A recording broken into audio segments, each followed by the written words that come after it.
So yes, the Honda CB350 RS sounds exactly like the normal 350, the non-RS version, and this was a question a lot of you guys were asking since the bikes were launched a few days back. So guys, welcome back to my channel. My name is Bunny Punya and this is the new RS version launched a few days back, and there is lot of hype around the motorcycles in the sense two color options, the red and the yellow.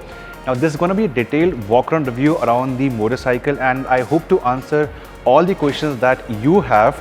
Now trust me, stay around till the end of the video because there is a lot of information out there on the bikes which could be helpful to you in case you are a buyer. Now before I move forward guys, this month of Feb is completely packed. A lot of videos are coming up on my channel, from a detailed review on the Renault Kiger to the Mercedes A-Class to a snowy travelogue in the Tata Safari and a lot more. So if you want the notifications and you want to be updated when the video goes live, you know what to do. Hit the subscribe button, of course the bell icon as well. Remember, 10 seconds from you can definitely help me a lot in the long run.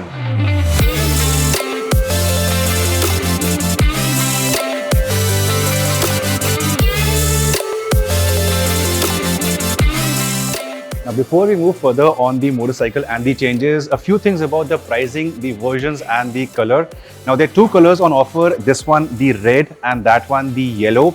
Otherwise the lower part of the motorcycle, the engine finish or the suspension or the alloy wheels, it is completely black. So you have a red option over here or you have the yellow option over here. Only one version, unlike the CB350 where you have two versions, the Deluxe and the Deluxe Pro, you only have one version over here. Pricing now differs according to the color you pick. For example, if you pick the red one, the pricing is going to be 1.96 lakh rupees ex-showroom daily. If you pick the dual tone yellow one with the yellow and black, this one is yours for 1.98 lakh rupees ex-showroom daily. So pricing difference of 2,000 rupees depending on the color. But thankfully, these prices are same across India. So it's a pan-India price. No matter you're from Gurgaon, where I'm right now, or Bangalore or Mumbai, you're going to pay the same ex-showroom price. However, the difference will come in your local RTO charges. So yeah, two colors, only one version, and the pricing is out for you. So now we'll begin with the changes done to this motorcycle to give this one a different identity as compared with the normal CB350. Now before you ask me what does RS stand for, now in Honda motorcycles terminology, RS is basically road sailing. It's a new concept for the Indian market from Honda motorcycles, but they have been selling RS Honda bikes internationally for a long time now, and for them the RS basically stands for something which is retro classic in a very cool way, and I think this one definitely has that personality. Now for starters, as compared to its cheaper sibling the normal 350, there are a few omissions. Yes, features have gone down slightly. A, you don't have the USB charging outlet which is found in the normal 350. B, you don't have that connected feature, the Bluetooth feature and the voice control feature that Honda gives on the 350. That's not on the RS. And third, it's not a feature omission, but on the 350, normal 350, as a pillion, you have something to hold to over here. But in this one, to give it a very neat and a clean rear end, there is basically no grab rail. So as a pillion, you have to sort of rely on these things, which is not very ergonomic. But yeah, I wanted to just mention out this thing before moving on to what has changed additionally. So up front, as you must have seen by now, indicators on the RS are new. They are sharper, they are LEDs, and they look different as compared to the ones on the 350. Even the casing around the headlamp over here, it's blacked out with your greyish insert. So there is a complete chrome delete package, I would say, on this one. A lot of bikers out there, they don't want chrome on their motorcycles, and this one does the job nicely. Up front, you also have something which we call as the four gaiters. Again, this adds aesthetic appeal to the motorcycle. Not too much of a functional unit for the Indian conditions, but yes, for aesthetics, you do have the front four gaiters. अगर हम बात करें exhaust note की, so इस bike का जो exhaust है on the RS version वो slightly ऊपर हो रखा है for a sportier stance on the side. उसका नहीं है, but जो exhaust की जो sound है, जो output है, जो जिसके लिए बाइक जानी जाती है, हाईनेस जानी जाती है, वो चीज आपको RS के अंदर मिलती है. Down there under the engine, you have a new bash plate of sorts, the skid plate of sorts. Again, it could be useful while doing some mild trails. This is a scrambler after all, it's a cafe racer. So while doing some mild trails, this skid plate under the motorcycles could definitely come handy.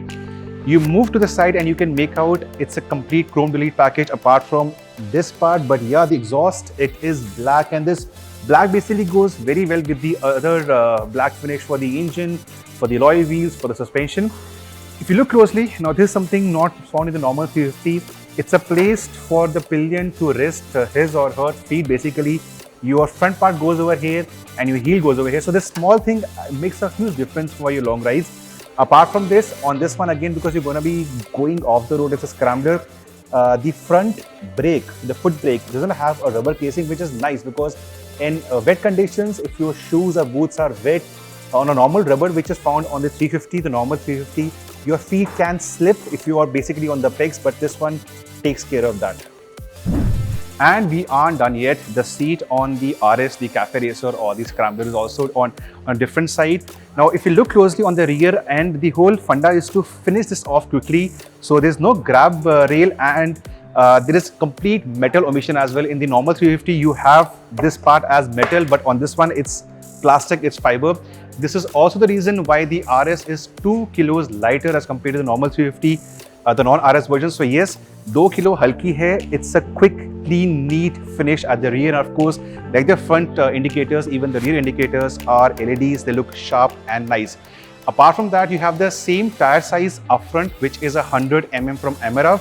Same tubeless tires, same alloy wheels, but the pattern is different. Again, it's meant to be ridden in sort of a trail condition, slightly off the road, so the tire pattern definitely helps. However, at the back, the tire size has gone up from 130 mm on the normal non-RS to 150 on this one, and this really fills up the gap completely very well. Again, the pattern is like the front tires, the same pattern, so same company MRF, but these are Zapper Curvy F1, Fi basically, as compared to the normal Zappers on the non-RS model. Now, although the handlebar on both the bikes, the RS and non-RS is different, but on this one, you have a slightly sportier riding stance because the foot peg has been pushed back by a few centimeters. So your feet now comes in over here as compared to probably here on the normal version. So on this one, your riding stance, again keeping in mind the nature of the motorcycle, the aesthetics on the motorcycle, it's on the sportier side. So that was our detailed walk-around video on the new CB350 RS. Again, this one will be sold from the Honda Big Wing showrooms. It's on sale, bookings are open. You can come here, book the motorcycle and take it home.